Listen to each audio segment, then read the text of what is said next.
Emma Lee Chilton.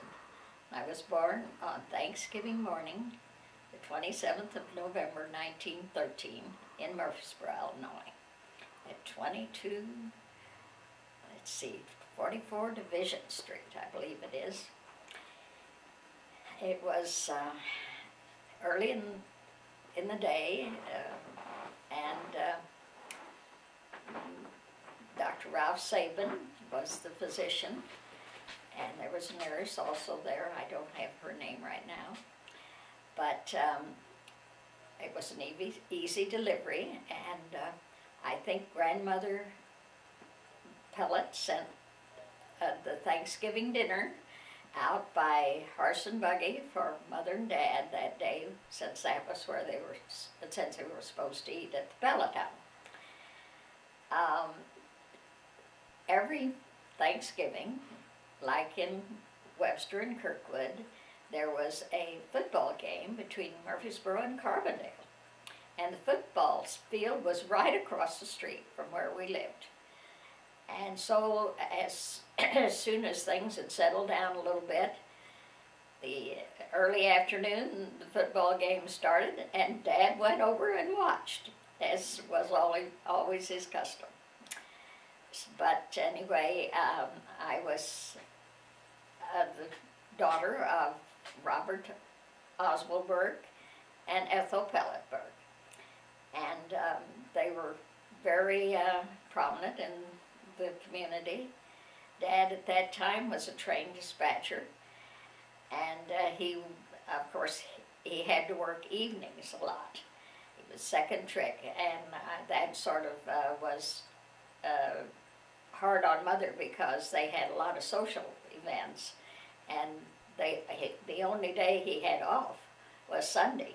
So, but sometimes he was able to trade his time and go to some of the evening affairs that were going on in Murfreesboro.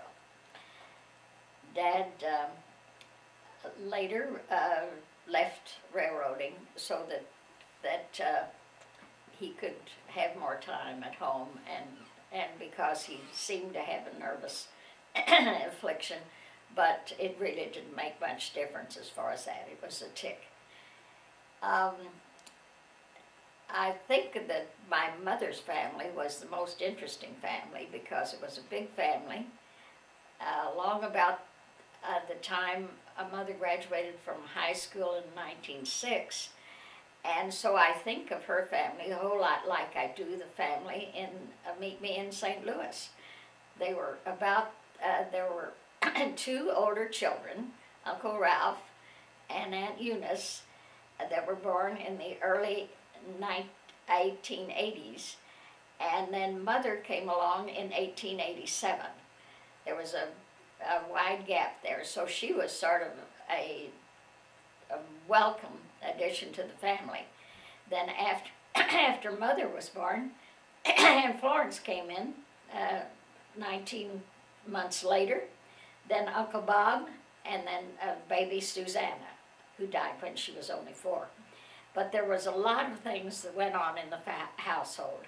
Grandfather was a prosperous merchant, had a general store, and so they had all the conveniences that came to town. They had the first house that was built east of the Illinois Central Tracks, and in the oldest photos you can see that there is nothing around their house at all, and now of course it's right downtown Murfreesboro. They had the bicycles, and Mother learned to ride right away, but poor Aunt Florence was kind of like me. She wasn't quite as adept at learning things and in that sort of way. And my grandfather was a hunter and a fisherman, a sportsman, and he, one of the things that I remember is that he had guns, of course, but the children were supposed never to touch them. And grandmother was very strict as far as religion was concerned and obeying the Sabbath, and the children were supposed to play quietly on the Sabbath. But this particular time, the boys got one of the boys from across the street, whose father was the minister at the Methodist church where we all went, was over there, and they were looking for something to do to occupy themselves on this Sunday. And they looked in the closet, and there were the hunting guns.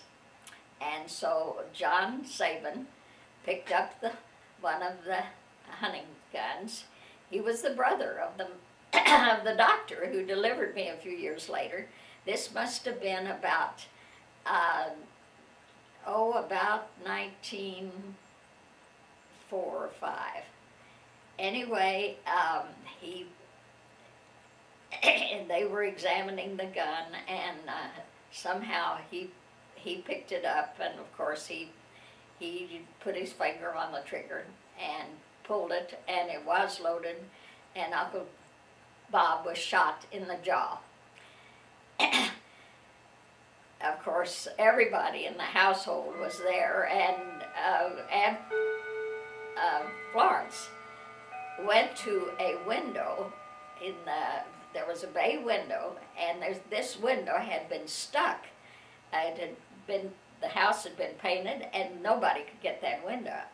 But somehow, when her brother was shot, she went to that window and pulled it up with ease, and shouted out, "My brother's been shot! John shot my brother!"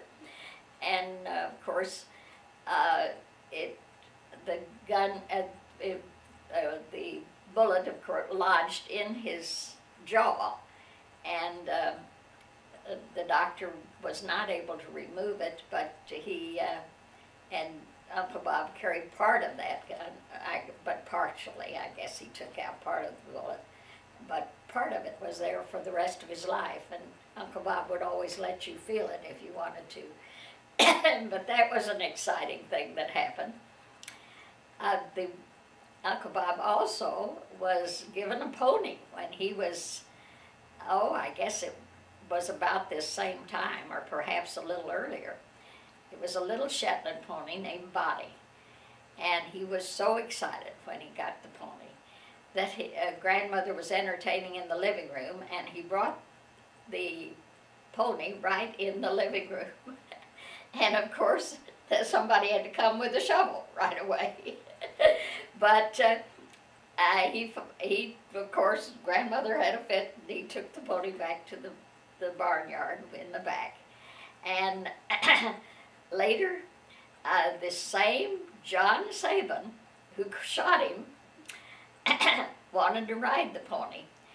And there was an alley behind the house, and there was a cistern there where they caught rainwater, and it had boards over it. It was right at the same level as the alley. And so John was on the pony and rode across the boards, and the boards separated. Down went the pony into the cistern.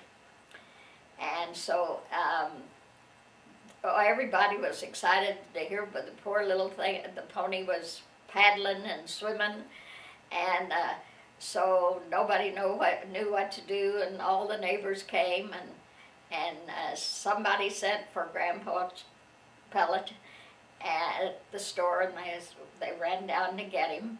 And in the meantime, some men came along and put a rope around the pony's neck to hold his head up. And so grandfather came quickly and said, "Call the fire department." And they said, "Fire department? Why the fire department?" He said, "Call the fire department." So the fire department came, and they got a hose and attached it to a hydrant and filled the cistern to the top. And they were able, a couple of big men were able to grab the pony by the front legs and pull her out. So that was one of the most exciting things that happened at that time.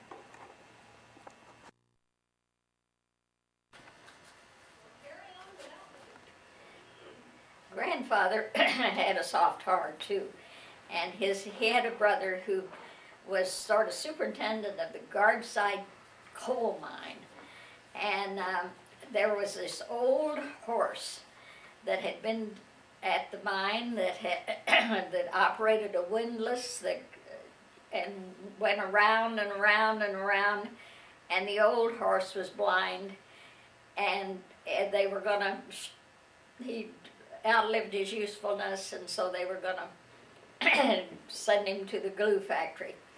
But Grandma said, "Oh no, let me have him.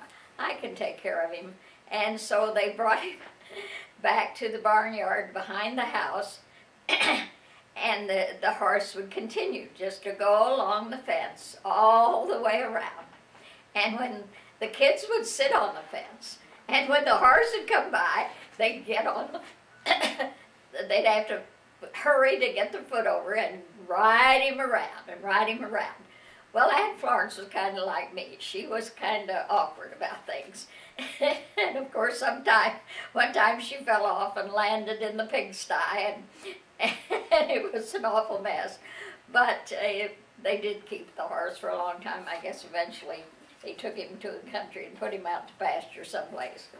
But this was a big old white horse that Grandpa wanted, just wouldn't let him kill. Another thing that when Mother and Aunt Florence were in high school, and they were, of course, had their boyfriends. Mother had just one boyfriend, which was Dad, and I don't think she ever dated anybody else very much. But Aunt Florence went with Eric Cummins, who was one of the preacher's sons. Now the Sabins that I spoke of, John, who rode the pony and who shot Uncle Bob, and his brother, Ralph, who delivered me in the world, they lived across the street too. They were the preacher kids. And then when the Sabins moved away, why the Cummings came, and Eric was Aunt Florence's beau. And so anyway, it was McKinley's birthday, I think, and here there was a knock at the door, and here was this little boy with a big bouquet of flowers, and said, "Flowers for Miss Pellet."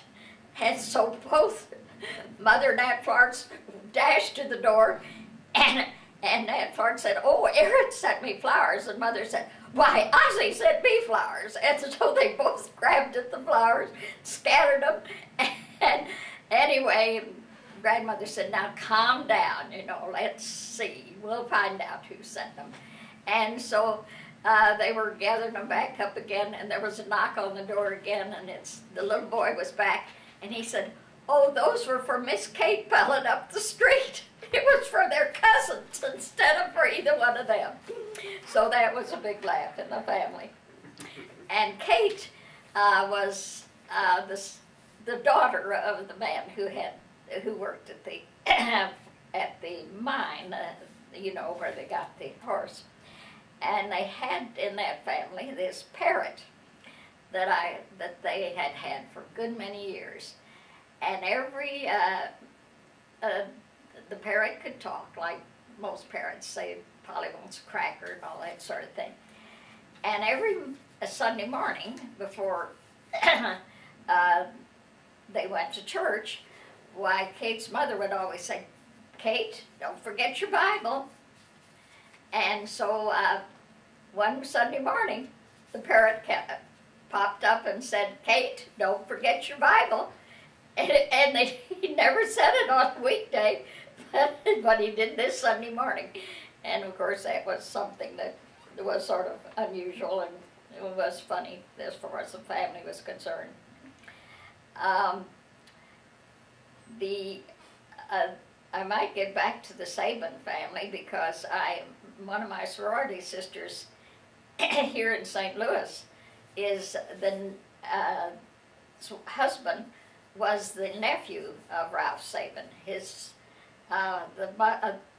mother was Mary Sabin. I never heard the children talk about her very much. I guess she was the youngest in the family. But it was a wonderful family, and one of the Sabin men was now very well known for being an expert in acoustics, and he was sought after by architects when churches and auditoriums were built. So they were a very fine family, who preachers' kids. Let me see if there's anything else that of the old that I would want to tell you about grandmother's. It was just a wonderful place to live. We visited every summer there, and we I always went to the church, of course, and I got to know most of the families in Murfreesboro. There was one family that at the next corner was the Presbyterian church, and there was a woman and a little boy who would, he was always so dressed up that would pass by, and I always thought he was so cute. And later, when I was in high school, I dated him. He was Billy Riesling, and his dad was a doctor. He lived down the corner, but they weren't Methodists, they were Presbyterians. But I dated Billy for 2 years and had lots and lots of letters from him when I went back to Florida. Let me see now. I don't know whether to talk about my dad's family now or not. Perhaps I should tell you a little bit about Dad. He was born when his father was 56, and Uncle Lawrence was born when his dad was 58. Their mother was 28 years younger than their dad. Grandfather Burke had been married as a young man to a woman named Abigail Gray, and they had a couple of children, but both the children died. And then later, when he was older, he married, I think they lived on a farm then. In fact, they homesteaded a farm. But later he moved into town and met my grandmother and married her. She was Minnie Hannah, and her father was a minister. But by the time Dad was born, her father had died, and her mother had married a man named Goodman. And so when Dad's mother died when he was only 4 years old, and Uncle Lawrence was only 2, they had had a sister too. I think their first child that Grandpa Burke and Grandmother Burke had was a little girl named Pearl. And she lived to be, I think, about 2. And then the 2 boys. And when Grandmother Burke died with a burst appendix. And so Grandfather took the boys and went to live with his mother-in-law and his stepfather-in-law, and that was Grandma and Grandpa Goodman. And there was still 2 of the girls in the family, the Hannah girls, that were not yet married. Aunt Lee, her name was Elizabeth, but they called her Aunt Lee, and oh my goodness, the one that lived in Akron, Ohio. What was her name? Can't think of it right now. But anyway, they all helped raise the boys, and they had lots of love and attention. And Grandpa just boarded there with the boys, and they took care of the children. And we were joking here because we've been eating ham. I had ham when everybody came, because it was so easy to get a honey-baked ham. But everybody got pretty tired of it. But it reminded me of the story that Dad told about when the boys were about 6 and 8.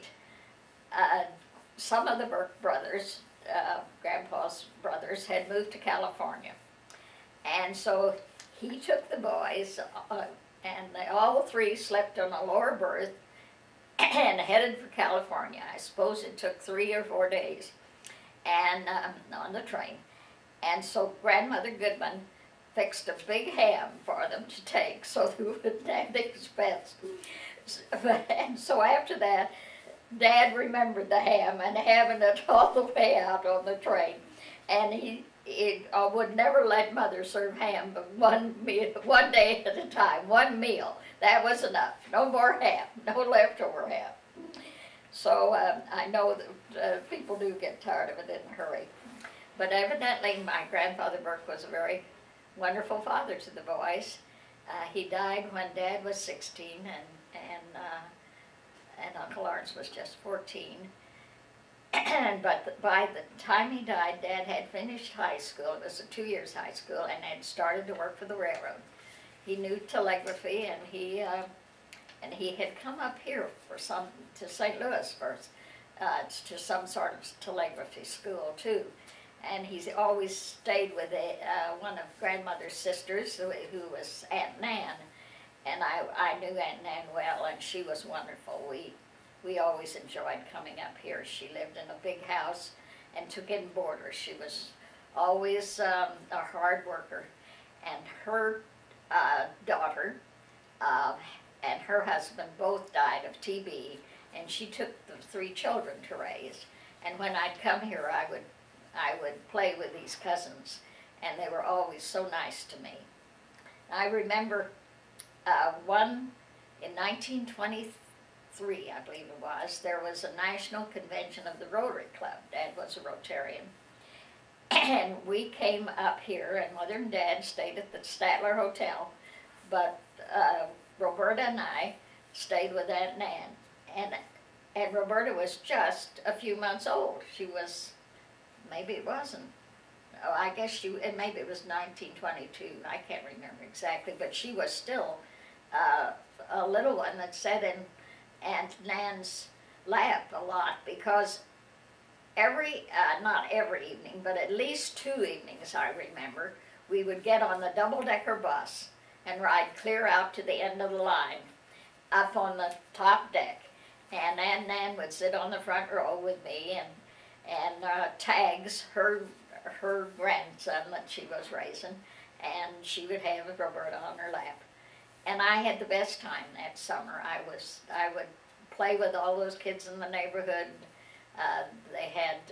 We'd play lemonade, what's your trade, and may I, and all those games. And there was a whole bunch of kids who were always gathered at this one house, which was a resident. Most of them were flats, but this was a residence, and there was a big yard, and it was fun.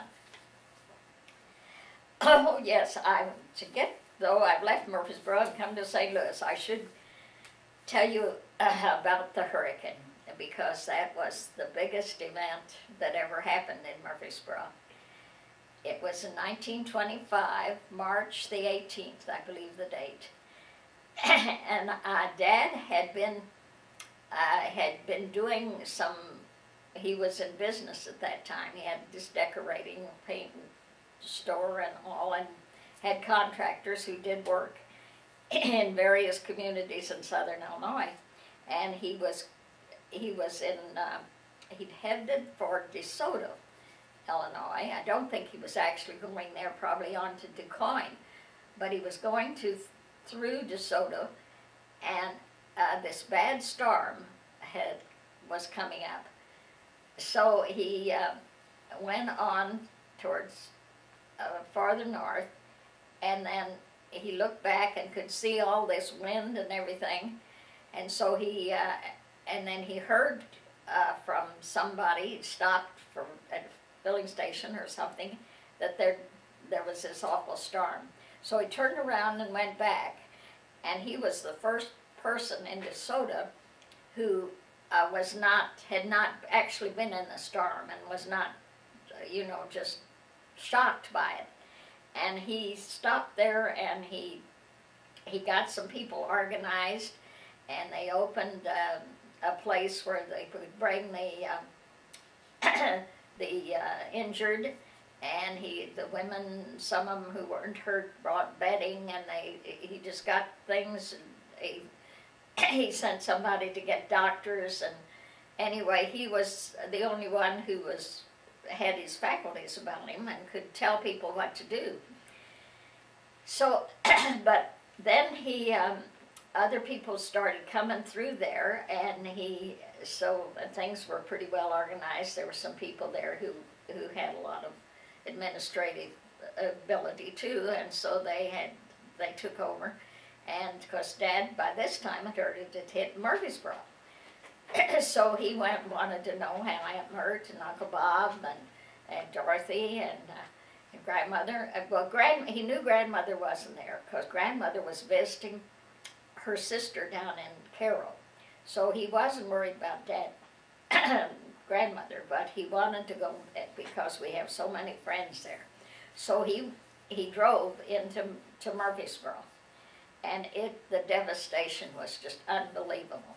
The whole residential part of the town was just flattened. Downtown, there wasn't a lot of damage, and he drove by grandmother's house, and it didn't look like there was a lot of damage there. So he went on and out towards Cora's house, and Jay and Ruth. These were Mother's best friends. Ruth's house was still there, but Cora's house was a brick, beautiful house, not very old, and it was completely gone. There was one inside wall standing. And the piano, you could see the piano there. It was still there. And as unbelievable as it was, Cora's husband Ralph's picture was still sitting on the piano, hadn't been knocked off. Of course, Ralph was dead by this time, and Cora was a widow, but it was, that was one of the unusual things. And so the schools were still standing. Dorothy told about being the first one down the steps. She was in first grade, and she was the first one down the steps, but she was at Washington School. And that end of town was not as damaged as the western end of town where the nice homes were. And so when Dad got there, he found Dr. Sabin, and he said, if you can get Ethel and any help you can get us, we will really appreciate it. So Dad, I think, drove back to Carbondale to find the telephone line that he could get through on.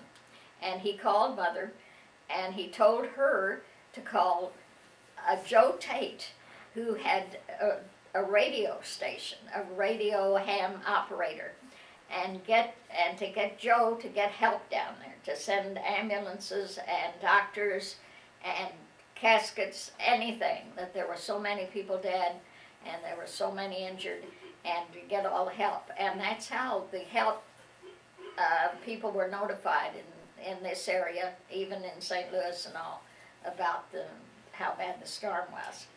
And so Mother said, talked to Dad, and I remember how excited she was. And she said, oh, I'll be right over. I'll get there somehow. And I don't know how she got there, whether Dad had our only car, and I guess she had somebody drive her to as far as Carbondale, or she got a bus, but somehow she got to Carbondale.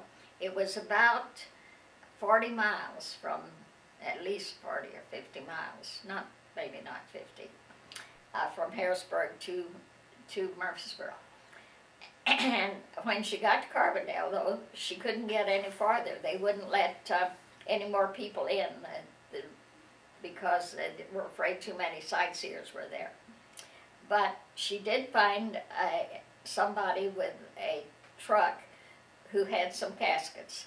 And she said, could I sit on the caskets in the back? I want to get over. My family are there. And so she did get through. And when she got there, she found Dr. Sabin and started helping him with the injured. She found out first that Aunt Mert and Uncle Bob were all right. Uncle Bob was he worked as a blacksmith at the M&O, that's the railroad, G&O now, shops. And he was, when the storm came through, the whole